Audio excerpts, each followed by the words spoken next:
everyone, I'm boiling alive in my car today waiting for a doctor's appointment, and I thought that I would film a video all about the differences between cross-contact and cross-contamination.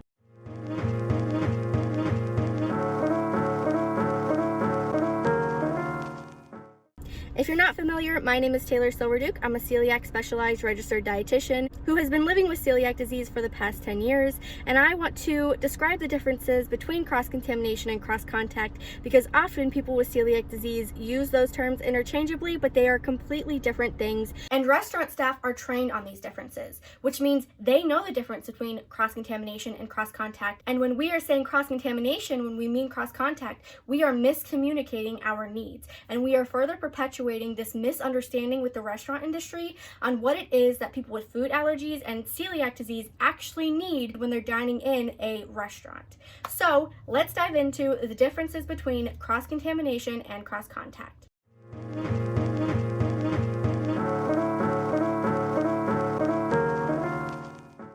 So let's do a quick history lesson on cross-contamination and cross-contact. In the past, cross-contamination was used to describe both allergenic and pathogenic contamination of foods, meaning transferring allergens to food and transferring bacteria to food. However, in 2013, the FDA defined in the Food Safety Modernization Act the difference between cross-contact and cross-contamination and described the importance of differentiating the two as they both require different protocols in preventing the contamination. Fast forward to today, food service staff are trained on the differences through ServSafe certifications on cross-contact and cross-contamination and how to prevent the two. And something to note about food safety certifications is that they do expire. So people are required to renew their certifications in the kitchen every certain amount of years. So this is the training that food service staff are getting when it comes to ServSafe. So cross-contact is a newer term, and it's important that we use it because it communicates the different protocols we need service staff to take to prevent allergenic contamination of our food compared to what they would typically take to prevent the microbial contamination of our food.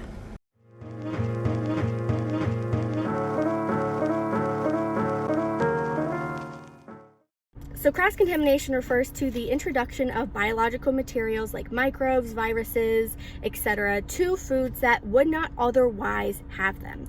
So for example, cross-contamination could be if you cut raw vegetables on the same cutting board that you just cut raw chicken on, and thus the transfer of the bacteria that was on that raw chicken is now on the raw vegetables. And here it's important to note that if you cook those raw vegetables to a temperature of above 165 degrees, technically those raw vegetables are now safe and that cross-contamination doesn't matter.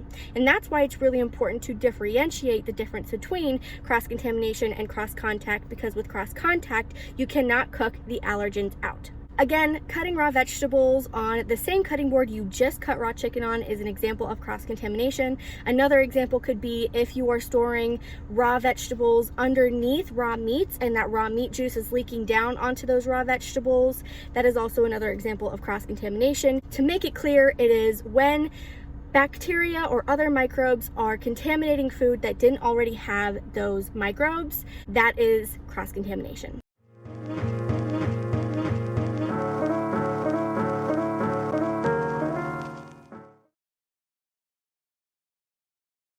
And again, that's different from cross-contact, where you are transferring allergenic proteins to foods that might not otherwise have those proteins. So with cross-contact, it's when you are, for example, cutting gluten-free bread on the same cutting board that you just cut gluten-filled bread. You are now transferring those gluten proteins to that bread.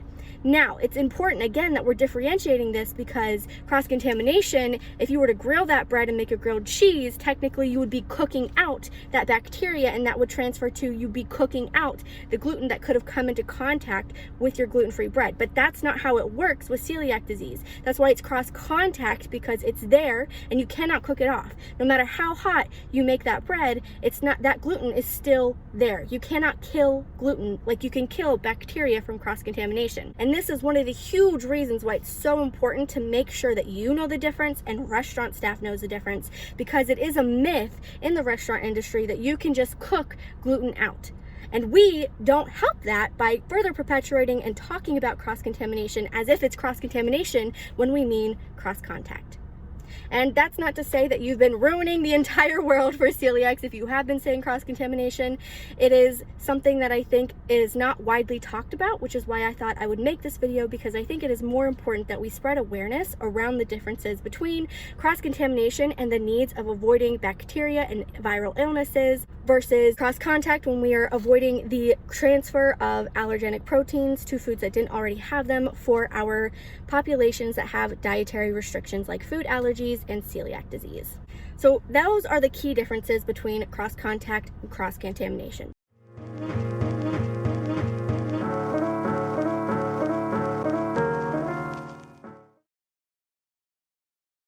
In summary, the difference is cross-contamination refers to the biological or microbial contamination of foods that wouldn't otherwise have those microbes. So for example, again, having raw vegetables or raw fruit touching something that has touched also raw meat. So there are microbes being introduced to the food that wouldn't already be there. And in this case, oftentimes you can cook those microbes out, so it might not be as big of a deal if you're cutting potatoes on the same cutting board as raw meat if you're going to cook those potatoes to a certain temperature.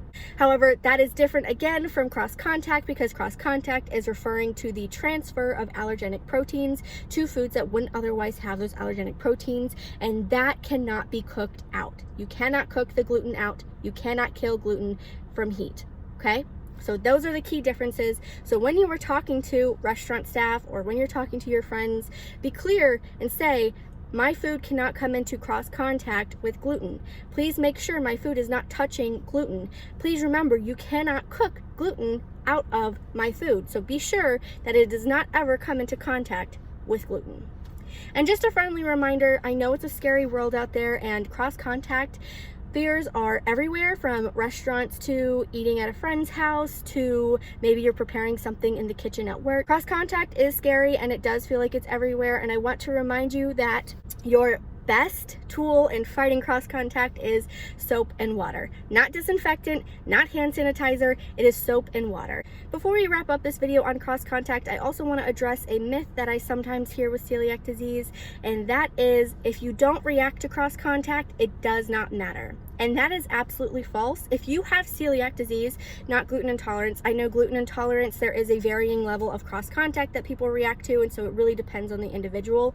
For celiac disease though, cross-contact absolutely does matter. You need to be avoiding it 100%. Even if you are not having any symptoms, that does not mean that your small intestine is not being damaged from cross-contact. So it is extremely important that you're doing your best to avoid it and you're taking celiac safe precaution.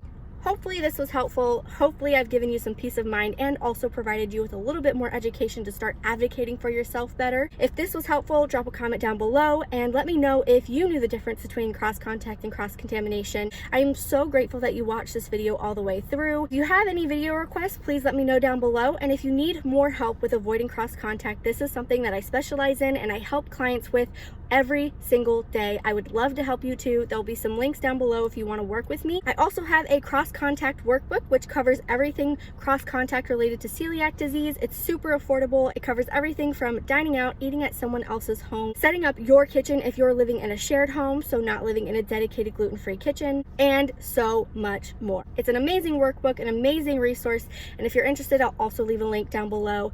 All of that said, again, my name is Taylor Silverduke, registered dietitian specialized in celiac disease. Don't forget to subscribe to this channel if you want more videos from a celiac nutrition expert on all things celiac disease, and I will catch you in the next video.